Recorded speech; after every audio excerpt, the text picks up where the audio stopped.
apologize for being limping around a little bit.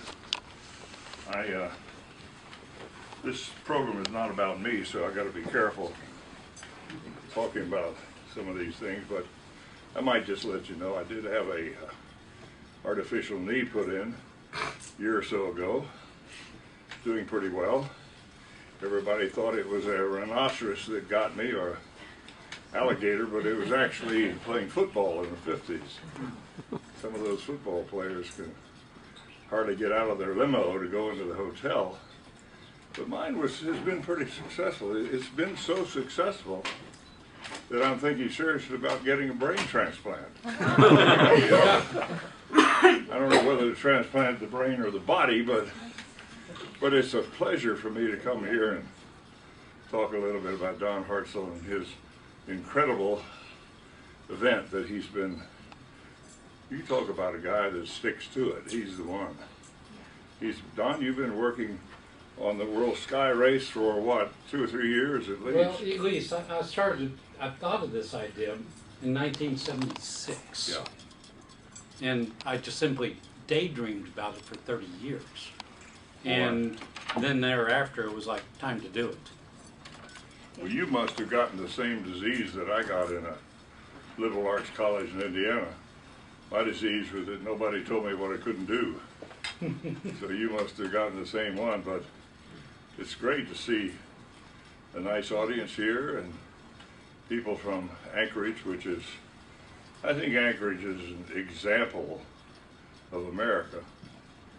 By the way, I'm not going to be running for politics, although I was thinking, somebody once told me I could take a little animal, you know, baby, and kiss it and run for the governor of California. I don't think I'm going to do that.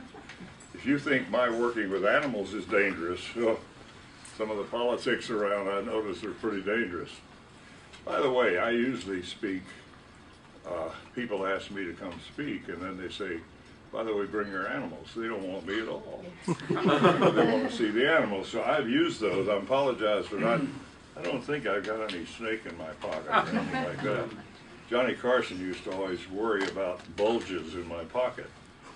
But I want to congratulate Don. He's going to tell you more about the race. I want to talk a little bit more in general terms about the fact that I think America needs to recapture some of the enthusiasm and the dreams that we had. For example, when I got out of the chute back in the 50s, you could dream, and we had the possibilities of following our desires and our skills, and I hope we always are able to do that. I usually get an applause when I say that nobody told me what I couldn't do, and that's the way it was in the 50s, and I hope America's always that way. I don't need to tell you all up here any of that, because a lot of you had the imagination and the enthusiasm to come up here and create a life. But anyway, I want to say a couple of words. I've learned not to talk too long. I can spot people that go to sleep pretty quickly. But I want to tell you that we have got to preserve the challenges that are facing us in this world. And we have to also follow our dreams. Don Hartzell has done that. We need to all get behind him, because it's a tough thing he's trying to do. I've known Don for a while, and the guy, I don't know how he's done it, but he's been around the world mapping and developing a trail. You know, it's symbolic of what a lot of us do. We build trails as we go through life, but he's building a trail through some enemy territory, among other things. He's had to go around and get permission all over the world to use the airspace. And you know, what he's actually working at is something that's quite unique. I'm sure in years past we've had races on sea and races with jets and everything else. We are a country that knows what it is to take a challenge. But I want to congratulate him. He needs a lot of support and a lot of people that believe in him, which there are already. I've been following.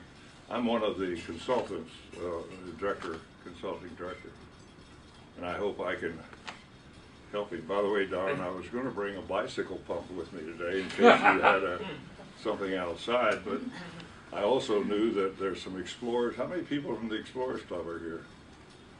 Well, you know, I knew that if they were here, there's going to be so much hot air, we don't need a bicycle pump, you know.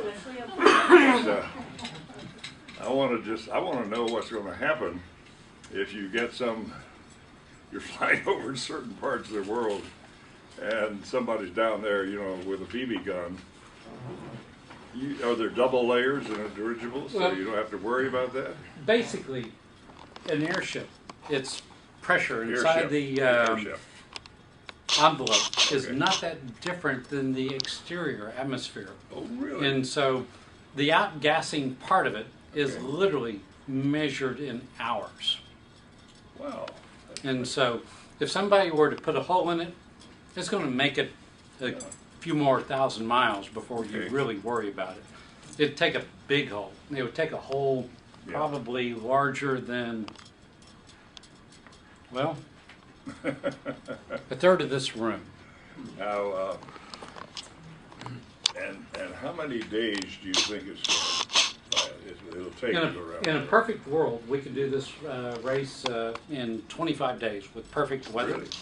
But we're planning on this race being 180 days around the world. Okay, that's a good. So that way we have a proper celebration aspect to this. Well, I won't ask too many more questions because I'm sure there are people here want to find out, but I do want to find out what altitude are they going to be flying at? We're going to live and film typically to about 2,000 feet above sea level. And the reason is that it's all about publicity, it's all about branding, it's all about visibility. And at that level, on a clear day, if you're looking at it 6 miles that way or 6 miles that way, it can be seen. And it can be understandably seen if you know what you're looking at. And so that swath of 12 miles takes in an amazing landscape. Wonderful. Well, Alaska knows a lot about challenges. You know, we had a couple of our explorers raced up to the North Pole, and there's a little dissension among the troops about who really got there and who didn't. But so I'm sure Alaska has been very familiar to some of these challenges. But anyway, I have flown a little bit myself, but I've also been up here in Alaska. I just want to tell one more story before you hook me off the stage. But no, I've done quite a few things up here. So how many of you remember Marlin Perkins? Does everybody, a lot of people do it. Isn't that great? Well, you know, he was quite a guy, and I got to tell you a couple of stories that in some way relate, because I was up here in Tok, Alaska once, and we were following a grizzly bear named Leroy that had been tagged with a radio tracking device. And I was in a Super Cub flying around trying to pick up his signal. And then we were working with the Department of Fish and Game. And finally, when we knew roughly where he was, we came out with a couple of helicopters and filmed and tried to track Leroy. But you know, Alaska's full of a lot of exciting things to do. So we did probably 6 or 7 half-hour films up here in Alaska on different subjects. But Leroy was special. I don't know how many of you have been out. You know probably a little bit about the habits of wolves and grizzlies. But in the spring like that, Leroy had not been very kind to his fellow bears. They had followed Leroy. He had killed and eaten a sow grizzly and her cubs. You know, a lot of people, animal rights types, think that the natural world is some kind of a playground where animals are frolicking around. I think you know up here that the main things going on, they're fighting, killing, and eating each other. It's not, from a human standpoint, all that pleasant. But anyway, Leroy killed a moose. They killed several moose in a fairly short time. And the way, of course, you tell the difference between a wolf kill and a moose kill The wolf used to come in from the backside and bites around the legs and then starts working on the backside. The grizzly will usually go up on the neck somewhere and bite the neck. And one of the reasons it's a deadly thing to be bitten is that we humans, in fact, are horrified by the idea of being bitten or clawed for a good reason. When an animal's bitten or clawed, it goes into shock. It may be nature's way of cushioning death. But anyway, that moose had been killed, and then Leroy had covered him up with brush. And we went over with a helicopter and landed and went over and started checking the moose out and measuring and determining what killed it. But the guy that was with us, who was our armed guard with a rifle, I didn't know it, but the guy was partly deaf from shooting the gun. And all of a sudden I heard this clacking of teeth coming down over the mountain. And here was Leroy in a full charge. He thought we were stealing his carcass. And my armed guard couldn't hear Leroy, which was, I found out in the process. So I very quickly checked my Mutual of Omaha insurance policy. And yeah, isn't that embarrassing? But anyway, he finally returned him, and he disappeared. But we went ahead and finished the project, and then the two helicopters got together and they went up and took off. We didn't know that the one that took off had a bad radio. So after it disappeared, we started to start up our helicopter and it wouldn't start. So if you can imagine, we had to stay there all night. We sent out a distress signal, and you know the Americans never got it, but Russia 3 days later reported them missing. Tells you something, doesn't it? Yeah. So anyway, that night was very interesting. I've had a few pretty interesting evenings in my life, but that night was special. I got a little hungry. We were all in the helicopter, and I decided to go out and cut a steak off the moose, light a fire, and cook dinner. So in the process of hurting dinner, I heard that familiar sound of the teeth clacking. Leroy was coming down a mountain at us. So guess who forgot all about the steak? And I got back in the helicopter, and so we had a radio collar on him, tracking him, and that son of a gun was running around us all night long. So it was quite an evening. Anyway, some of you probably have great stories about grizzlies. But you're going to have an adventure. You're going to have a lot of things that happen. And I know you've been in so many countries already paving the way. But it's really fascinating. Do you have a question? I was just wondering if you have any polar bear stories. Any what one? Any polar bear stories? Oh, how did you know? Oh. Wow. Well, I'll tell you what.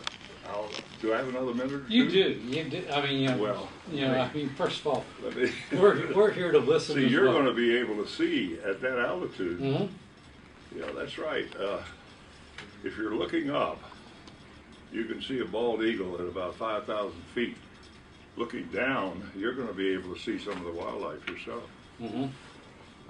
Oh yeah, polar bear. Let me tell you what's really going on. The media are out there to sell things and make money, and they are carrying it so far. Various misconceptions we have about the natural world. It's astonishing how they're programming people more than ever to be afraid of animals. I'm here to tell you there are only 3 animals in the world, and I've worked with all of them, who will have us for lunch without being provoked. I'm not counting the things in New York City, but they're pretty wild. And some of you may know what those animals are. One is the saltwater crocodile in Australia, Northern Australia, and New Guinea. Don't even put your foot in the water. They have no compunction about it. There's a couple of sharks. There's no question whether they think we're sea lions or not, the white shark and the tiger shark. But of all things, the worst is the polar bear. I was put in a cage once up in Saskatchewan to do a test. I was the bait. And they were going to film me because the wildlife department there were trying to figure out how to deter a bear if it came around your camp. they were using rubber bullets, and they were using a bullet called a screamer. When a bear comes, they shoot it at the bear, but if it goes over the other side of the bear, we found out the bear will turn around and run right towards you to get away from it. That didn't work. The only thing that really worked was pepper spray, in case any of you are going to work with polar bears. But anyway, I'll never forget it. This bear came up. I was inside of a steel cage with bars, and I noticed one of the bars had been broken, which didn't give me a whole lot of comfort. But anyway, the bear came up to me, looked at me, and the thing that I didn't like, he never changed expression. He was going to eat me as if it was just matter of fact. I don't like that. If an animal's going to eat you, they ought to at least smile or, you know, sharpen their teeth or something. But polar bears, it's such a matter-of-fact thing. They're eating machines, and of course, certain times a year, can you imagine a predator like that in total darkness moving around? Anything that's moving, they're going to go after it. So be careful about polar bears. They're one of probably the most aggressive. The bear knocked my cage over. It was being filmed, and they stood up. Bears like to stand up tall. Polar bear almost reached the ceiling here and come down and crash on it, knocked me over, but I was still pretty comfortable because, well, fear is a lack of knowledge. So I've gotten through pretty well. I think, I don't know if I just mentioned, maybe I did, but Johnny Carson used to say that I was the only guy that Marlin Perkins could find who was dumb enough to do what he said to do. But anyway, I'd had experience. I was working out of knowledge, not out of fear. But polar bears are something really special. I love polar bears, but you got to be careful with them. Any other questions? Could you tell us a little bit about the bars on the cage you were in? Yes. Well, it was a sort of an old cage, and National Geographic had it up there filming, and they're using it as a place to put the cameramen inside. But my people thought it would be good to put me in it and see if what a bear would do. But there were bars, maybe I'd say a little over a half-inch thick. They were strong enough. But I knew pretty much what was going to happen. And anybody been to Churchill? Oh yeah, that's pretty exciting up in Churchill. But they have had bears try to get in the window of the truck, the snow truck that they have up there. Anyway, but my philosophy, and I'll end this by saying it, it's just like a bit of like a sky race. There are some risks you take, but it's the goal in the long run that counts. And I've changed. I've changed from somebody that showed animals to people. I mean, I'm going to relate this to the sky race. Don't worry, Don. He has some philosophical challenge also. The reason that he's doing the sky race, it's going to involve education. It's going to involve geology. It's going to be followed by school kids all over the world. But I've evolved from somebody that shows animals as a zoologist, excuse me, as a zoologist, to somebody who wants to communicate with the public about why the natural world, not just animals, but why is the natural world important to human welfare? That's what's missing in our world today. We have made a mistake by our conservation groups loading us down with information, but education is a little bit different. And we have got to start relating our wonderful world of nature. You people up here probably already have a lot of reasons to save some of the natural world. But we've got to relate it to what's in it for humans. So that I've turned into somebody who's a communicator, and I like to communicate these things as I had been till recently the honorary chairman of the Explorers Club. But I'm trying to get the Explorers Club to realize that their challenge is to develop curiosity and discovery, but also to link that with somehow with human welfare, promoting people to go out and explore. Okay, well, Don, Congratulations. I want to introduce my buddy up here. He is a buddy, and his name is Buddy. And he's one of the leading sculptors in America. He's done sculptures for the king and the queens and all kinds of people. I hate to mention it, Buddy, but I got to tell him you did the Neverland Ranch sculptures for Michael Jackson. That's all right. Which anybody want to purchase some of those? They're available now. Yeah, but Buddy's sort of came up here with me from the Explorers Club, and but I just want everybody to know that just like Don, I'm just getting started. I have been called, you know, one of the administrative people in the Explorers Club said they got to get rid of the older explorers, start getting younger people in there. They're not going to get rid of me, I guarantee you. But I'm just getting started. I'm just getting started, and the challenges are so great. And I mean, you still have a frontier up here, and he has a frontier, and I have a frontier. I sometimes liken myself to an old pine tree. Have you ever seen one just before it falls over? Now, I'm not going to fall over, don't get me wrong. I've got a pine tree, has so many pine cones just before it falls over. Ladies and gentlemen, I have too many pine cones. I've got to shed some of them, but you do too, Don. So thank you very much, and let's all get behind Don. I'm going